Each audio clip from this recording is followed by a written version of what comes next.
یہ اعمال ان میں سے بعض اہم اعمال ہیں، اور میں نے پچھلی بار آپ کی خدمت میں عرض کیا تھا کہ کوشش یہ کیا کریں کہ جہاں پر اجتماعی طور پر اعمال ہوں وہاں پر شرکت کیا کریں، تاکہ زیادہ سے زیادہ مومنین جب مل کر دعا کرتے ہیں تو وہ دعا قبولیت کے زیادہ قریب ہو جاتی ہے۔ تو آج کی رات شب بیداری کی رات ہے، لیکن اس کے اندر کرنا کیا ہے؟ جاگنے کے اندر نمازیں جو آج کی رات کی دعائیں اور استغفار۔ آج کی رات کا عظیم عمل جس کے 3 ثواب بتائے گئے ہیں وہ ہے زیارت امام حسین علیہ السلام۔ اللہم صلی علی محمد۔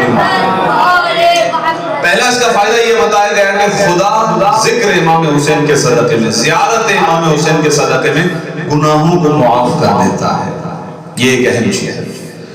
اس کے بعد دوسری جو فضیلت بتائی گئی ہے وہ یہ کہ اگر کوئی شخص یہ چاہتا ہے کہ وہ حضرت آدم سے لے کر ہمارے نبی تک 1,24,000 انبیاء سے مصافحہ کرنا چاہتا ہے، تو اگر آج کی رات میں کوئی شخص سرکار امام حسین کی زیارت پڑھے گا تو پروردگار عالم اس شخص کو ویسا ہی قرار دے گا، یعنی اسے وہی ثواب ملے گا کہ جو اس شخص کو ملتا ہے کہ جو حضرت آدم سے لے کے حضرت خاتم تک ہر نبی کے ساتھ مصافحہ کرنے والا ہو۔ گویا زیارت امام حسین پڑھ کے آپ نے ہر نبی کے ساتھ ہاتھ ملایا ہے۔ اور تیسرا جو ثواب ہے وہ یہ کہ جب آپ زیارت پڑھ لیں گے، ویسے یہ ذہن میں رکھیے گا امام حسین کی ہر مناسبت سے الگ زیارت ہے، 15 شعبان کی الگ زیارت ہے، وہ بھی آپ کو مفاتی میں ملے گی۔ لیکن اگر آپ تفصیلی ڈیٹیلنگ نہ پڑھ سکیں تو شیخ عباس قمی ایک جملہ لکھتے ہیں، وہ کہتے ہیں کم از کم چھوٹی زیارت بھی امام کی یہ ہے کہ آپ اپنے گھر کی چھت پر جائیں یا کسی ایسی جگہ پہ چلے جائیں کہ جہاں سے آپ کو آسمان گویا نظر آ، کھلی جگہ میں آپ کھڑے ہو کے 2 جملے کہیں گے، السلام علیک یا ابا عبداللہ، السلام علیکم ورحمۃ اللہ وبرکاتہ۔ فرماتے ممکن ہے، امید ہے اس بات کی کہ فقط ان 2 جملوں کے صدقے میں بھی پروردگار عالم آپ کو حج اور عمرے کا ثواب نصیب فرمائے انشاءاللہ۔ گویا آپ نے حج کیا ہو کہ گویا آپ نے عمرہ کیا ہو۔ صلوات بھیجیں محمد و آل محمد۔ اللہم صلی علی۔ اب یہ میں نے جو اس کے اندر اعمال کے اندر موٹی موٹی باتیں تھی وہ عرض کر دی ہیں، باقی میں نے حوالہ دیا آپ کو کہ آپ اس کتاب کو کھولیں گے یا موبائل کے اندر اپلیکیشن وغیرہ کو کھول کے اس میں دیکھیں گے ترتیب کے ساتھ جو اعمال ہیں، رسول خدا کون سی نماز پڑھتے تھے، مولا علی کون سی دعا پڑھتے تھے، چھٹے امام کون سی دعا پڑھتے تھے، وہ ساری وہاں پر لکھی ہوئی ہیں جو آج کی رات کے اعمال میں انشاءاللہ۔ اور اگر آپ کہیں پر اجتماعی طور پر اعمال کرنے کے لیے جائیں گے تو وہاں تو انشاءاللہ یہ سارے اعمال ہوں گے، تو پھر مل کر اعمال کریں گے انشاءاللہ۔ اب آتا ہوں میں تیزی سے جو اہم بات آپ کی خدمت میں عرض کرنی تھی، جو ہمارے برادر محترم قبلہ مولانا کاظم صاحب نے سوال بھی کیا آپ سے، اور آپ میں سے کسی کے ذہن میں وہ جواب اس وقت نہیں تھا، ممکن ہے آپ نے مطالعہ کیا ہو، ذہن سے جو ہے وہ اس وقت فراموش ہو گیا ہو، وہ یہ تھا کہ جب امام پردہ غیبت میں تو کیا ہماری ذمہ داری کچھ بنتی بھی ہے یا نہیں بنتی ہے؟ یا بس ہم اپنی مستی میں گھوم رہے ہیں، امام ہو یا نہ ہو ہمیں کوئی فرق نہیں پڑتا، نعوذ باللہ من ذلک، خدا بچائے اس چیز سے۔ تو شیخ عباس قمی علیہ الرحمہ نے اپنی کتاب کے اندر امام کے دور غیبت کے اندر امام کو ماننے والوں کی 8 ذمہ داریاں بتلائیں۔ کتنی ذمہ داریاں ہیں؟ 8 ذمہ داریاں ہیں۔ تو یہ سوال آپ سے ہوا تھا، اب اس کو ذہن میں رکھیے گا، 8 ذمہ داریاں۔ میں اس کی ڈیٹیل نہیں پڑھنا چاہتا، آسان جملوں میں فقط بتانا چاہتا ہوں کرنا کیا، اسے اپنے ذہن میں رکھیے گا۔ ایک چیز، غم زدہ رہنا، رنجیدہ رہنا، امام کو یاد کر کے رونا۔ کبھی کبھار ہمارے 24 گھنٹے گزر جاتے ہیں، خدا نہ کرے ایسا ہو، لیکن ہمیں کسی ایک سیکنڈ بھی گویا ہمیں اپنے مولا کی یاد ہی نہیں آتی، ہمیں امام کی کمی محسوس نہیں ہوتی۔ اس کا مطلب یہ ہے کہ اب ہمارا تعلق امام سے بہت دور ہو گیا، کٹ گیا، کہ امام کی نیڈ ہی محسوس نہیں ہو رہی، ضرورت ہی نہیں ہوتی۔ امام کو یاد کرنا، تنہائی میں بیٹھ کر امام کے لیے رونا، رنجیدہ رہنا، غم زدہ ہونا۔ جیسے کہ الحمدللہ ماشاءاللہ آپ ہر جمعے کے دن دعائے ندوہ پڑھتے ہیں، تو عربی تو چل رہی ہوتی ہے، کبھی کبھار ترجمہ بھی پڑھیں، یہ بہت اہم ہے۔ ایک چیز، دوسری، امام کی حکومت اور اہل بیت کی خوشحالی کے وقت کا انتظار کرنا۔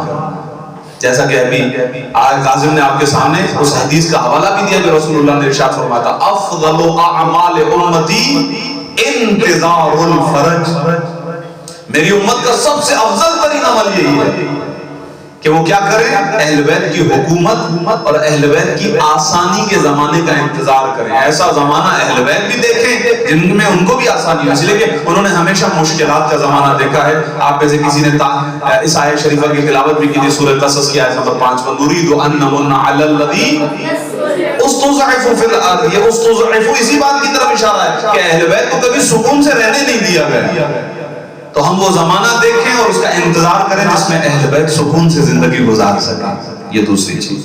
تیسری چیز، امام کی صحت یابی کے لیے، امام کی حفاظت کے لیے دعا کرنا، جیسے کہ ہم دعا پڑھتے بھی ہیں اللہم کل ولیک الحجۃ ابن الحسن، یہ دعا ہمارا بالکل زبان پر فقط نہیں ہونی چاہیے، دل سے بھی دعا پڑھنی چاہیے کہ امام کے لیے دعا کریں کہ امام پر کوئی مشکل نہیں آنی، نہ کوئی مشکل آئے نہ کوئی پریشانی آئے۔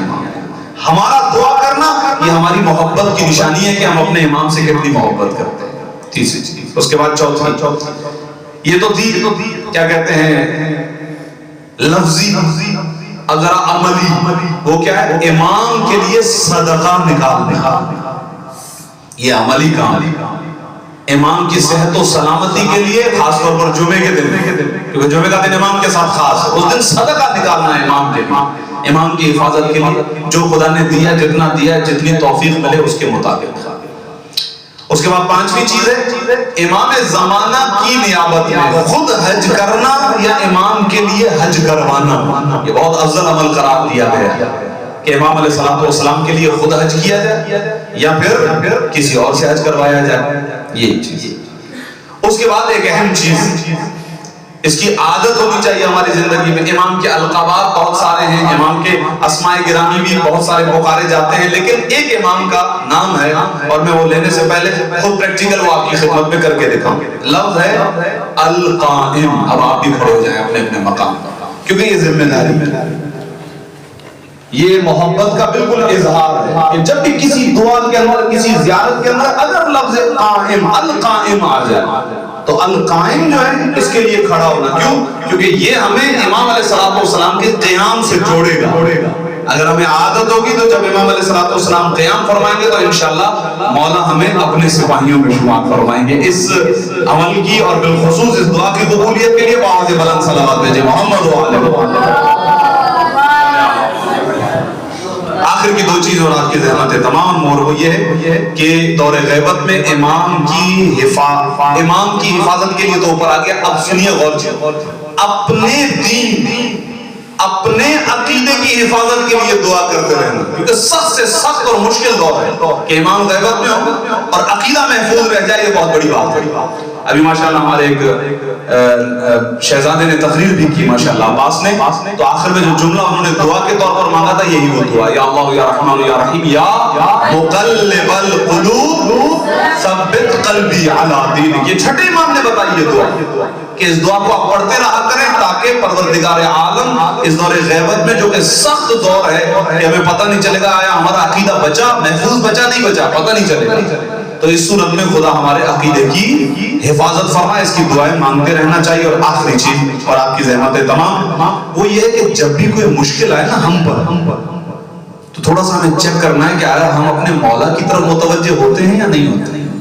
اس کو کہتے ہیں استغاثہ۔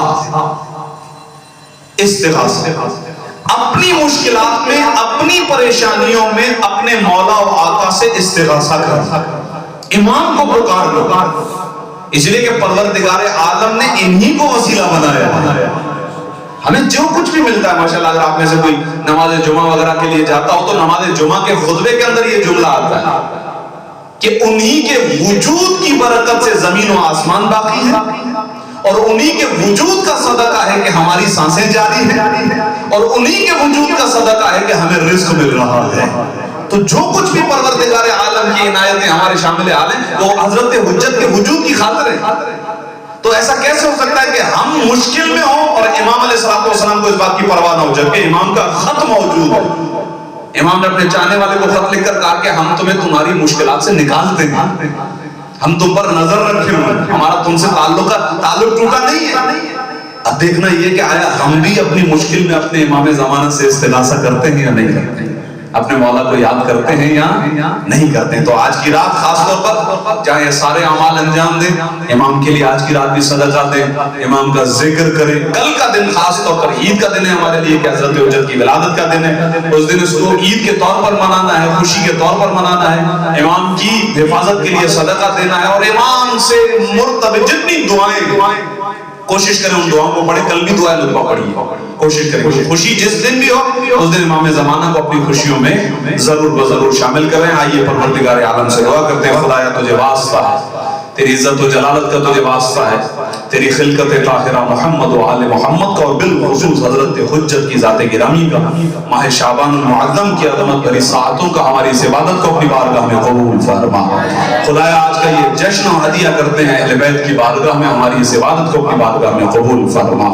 پروردگار ہمیں ہمارے قلوب کو، ہماری ارواح کو محبت امام زمانہ سے سرشار و لبریز فرما، ہمیں اپنے مولا کے ساتھیوں میں شمار فرما۔ امام کے وجود کے صدقے کائنات میں جہاں جہاں ظلم ہے پروردگار ظالموں کا اور ظلم کا خاتمہ فرما، مظلوموں کی حمایت و نصرت فرما۔ ہمیں جو کچھ بھی ہم پڑھیں پروردگار ہمیں اس پر عمل کرنے کی توفیق عطا فرما، ہمارے گناہوں کو معاف فرما، ہمارے مرحومین کی مغفرت فرما، بروز محشر ہمیں شفاعت اہل بیت نصیب فرما۔